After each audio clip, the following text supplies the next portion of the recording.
Let's have some fun and give this dresser a makeover. I'm going to be doing a DIY fluted effect on the front of the drawers, and I'm going to show you how you can do it too. This is the dresser before I got started. So let's dive into the makeover and the tutorial. Most of the handles on the dresser were already missing, but I removed the two handles that were still there and then took all of the drawers out of the dresser. I gave the front of the drawers a deep clean just to remove any grime on them, and then I got my sander out and sanded off the edges of the drawers. I didn't need to do anything to the front of the drawers because I knew that I was going to be gluing on a whole lot of half round dowels to create my DIY fluted effect. So to make it a little bit easier for myself, all I did was sand the edges of the drawer back to raw.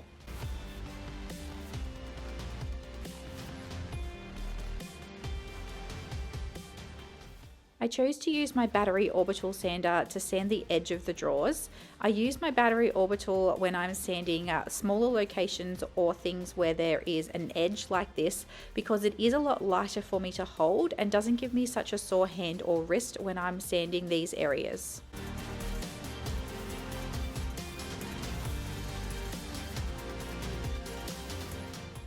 I continued sanding on the drawer fronts until I had sanded off the edges of all of the drawers because I'm keeping this piece as natural as possible and going to have as much exposed timber as possible. Therefore, where I've sanded these back to raw, I'm just going to add a light stain to blend the edges of the drawers into the color of the timber dowels that I'm adding on.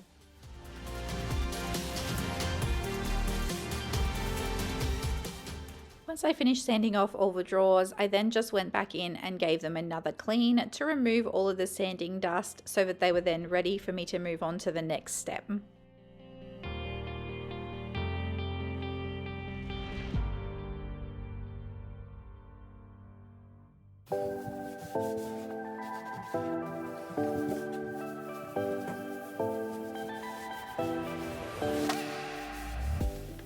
Now it's time to start working on the body of the piece. So the first thing I did was come in with my crud cutter and just give it a nice deep clean.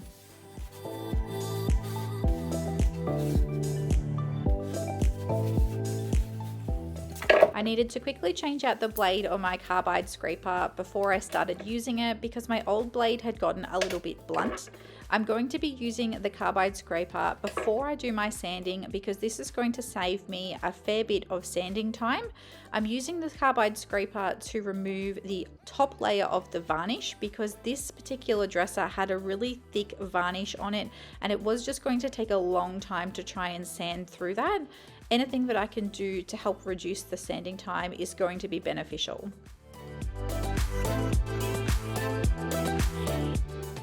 Once you finish scraping off the varnish, you're going to be left with a pile of that old varnish. You can use the carbide scraper on any surface that is flat. So I then, once I finished the top, went through and used the carbide scraper on the sides of the dresser and also along those flat edges on the front.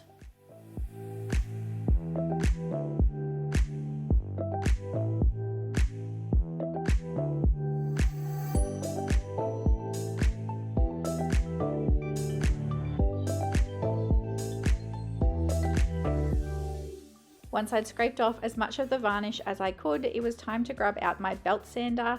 I chose to use the belt sander first on this piece because, as I mentioned earlier, the varnish was really thick and the belt sander is just going to help me rip through that varnish a lot faster than my orbital sander could. If you're somebody who does like to regularly refinish furniture, I highly recommend getting a belt sander.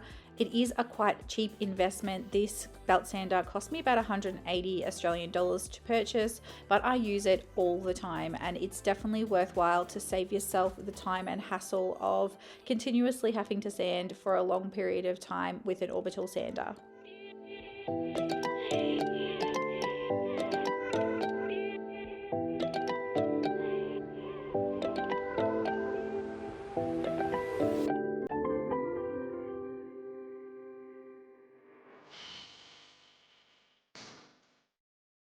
Once I had removed as much as I could with the belt sander, I then swapped back to an orbital sander.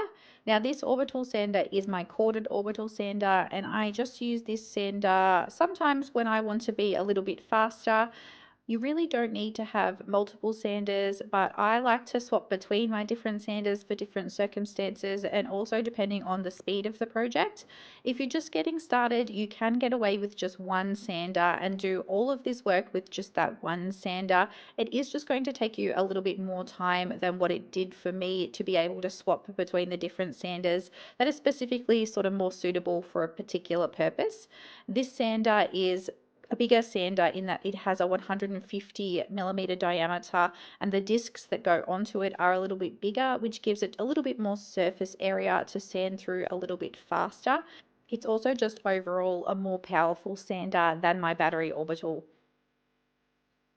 So for everywhere that I've sanded on this piece, I have worked my way through the sanding grits, starting with an 80 grit sandpaper, moving to a 120 grit sandpaper, and then finishing off with a 240 grit sandpaper so that I get a really nice smooth finish.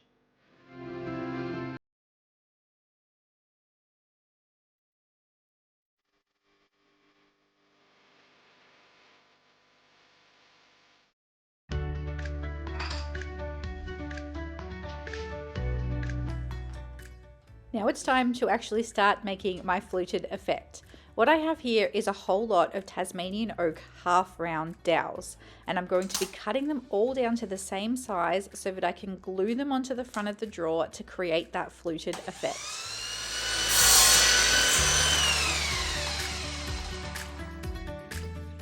I measured the drawer to get the length that I needed for each individual piece, and then I used a ruler and a pen just to mark out where it needed to be each time, and then used the miter saw to cut these to the right length.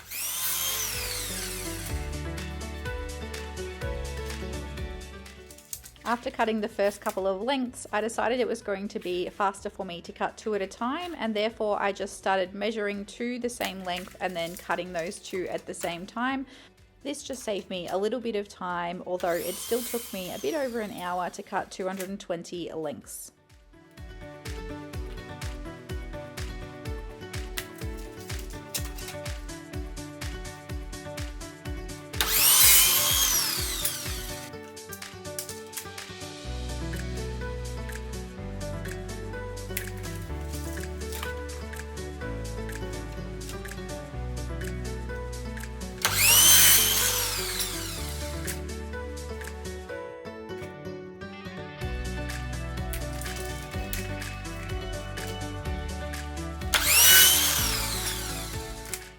Once all the lengths were cut to size, I then went through with just a little piece of hand sandpaper and sanded off the edges just to make a really nice smooth finish. Sometimes, depending on the blade that you're using in your miter saw, you might end up with a few little splinters at the edge of the cuts. Now it was time to glue them on, so I used liquid nails and ran the liquid nails all along the front of the drawer. I got a spatula and just scratched that down a little bit to try and make it as flat as possible so that I didn't get any glue pushing through between each individual piece. And then I applied all of these individual lengths to the front of the drawers.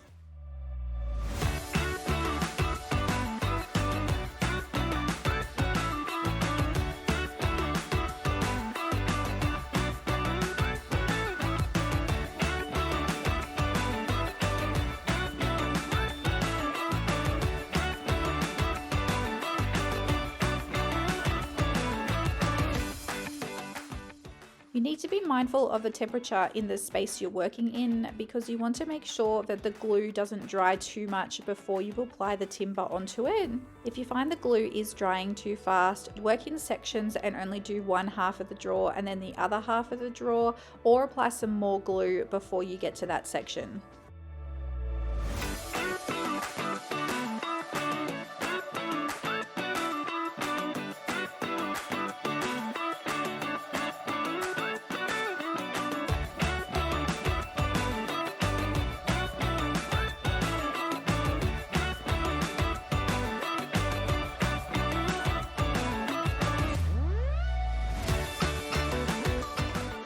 Once you've got all of the timber on there, you may just want to go back along and make sure that they are all level.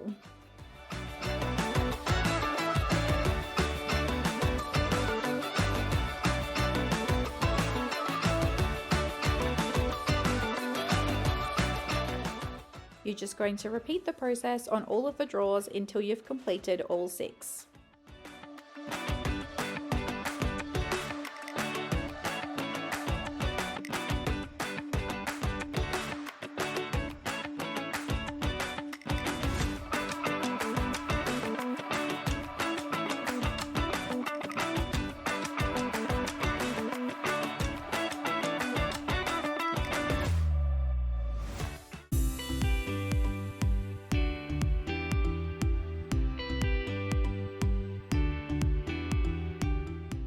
The next step is to apply the timber stain. Now you could pick any colour timber stain that you like depending on what colour furniture you have within your home and what other colour timbers you have. For this project I chose to use an oak stain because I wanted to try and get the colour of the dresser to be quite similar to the Tasmanian oak that I'm going to be using as the feature on the fluted drawers. This particular oak stain is quite dark and it's probably a little bit darker than what I would have liked so that it would match perfectly with the Tasmanian oak on the front of the drawers, but we're still going to make it work. I'm applying the stain with the sponge, making sure to get all of the timber sections and then going back along with a rag and wiping off any excess of the stain.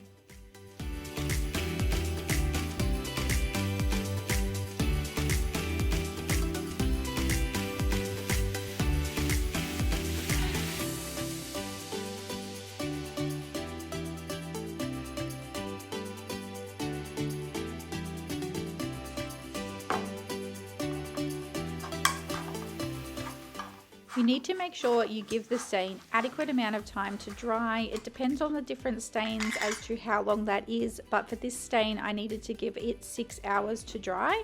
I was then able to apply a top coat. For this piece I have picked the clear varnish in a satin finish. This is a polyurethane that I am going to be applying everywhere onto the dresser, and I'm going to be applying 3 coats of this to give it the most amount of protection. So that the varnish on the front of the drawers on my Tasmanian oak pieces of timber would match a little bit better with the stain, I added a little bit of the stain into the varnish. However, I also spilt it all over my floor. So after cleaning up my spill on the floor, I mixed that in together with the varnish until it was all blended nicely and I was able to paint that onto the drawers. But I just want to point out, this is not the timber inside my house and my actual floors. This is a staging area that I created in my garage workshop. So I'm not actually using this stain and getting it all over the floor inside my home. I just took my paintbrush and I painted the varnish onto everywhere on the front of the drawers. That included on top of the Tasmanian oak half round dowels that I added, and also the original timber on the edges of the drawers that I sanded back to raw. Because this was an oil-based varnish that I chose to use for the dresser to give that maximum durability, I did also need to leave quite a large amount of time in between each coats of the varnish. I painted the first coat on one day, the next day I then painted the second coat in the morning, and I painted the third coat as the final coat that evening. You'll see here that this is all me applying the first coat, and I applied the first coat onto all of the drawers and then onto the entire dresser as well.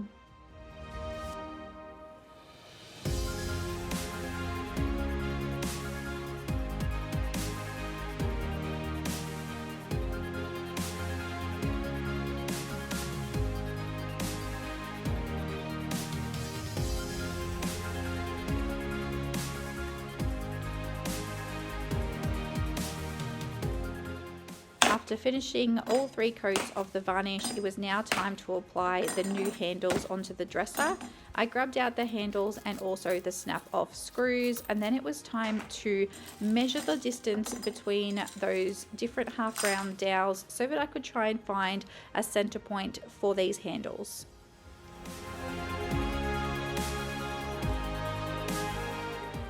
Once I got all the measurements correct, it was time to drill the holes for the new handles. I just used my drill to drill 2 separate holes where I was going to be able to put the screws through and apply those handles.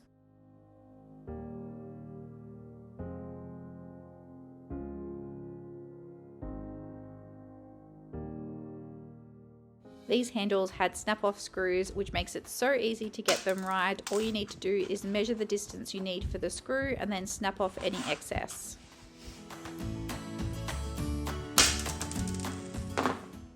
I put the handles in place and then just lightly screwed in the screw with my hands and then tightened it up with the screwdriver. You can do this with a drill or a screwdriver though, it doesn't really matter. And then I continued through doing the same thing to apply all 6 handles to the drawers.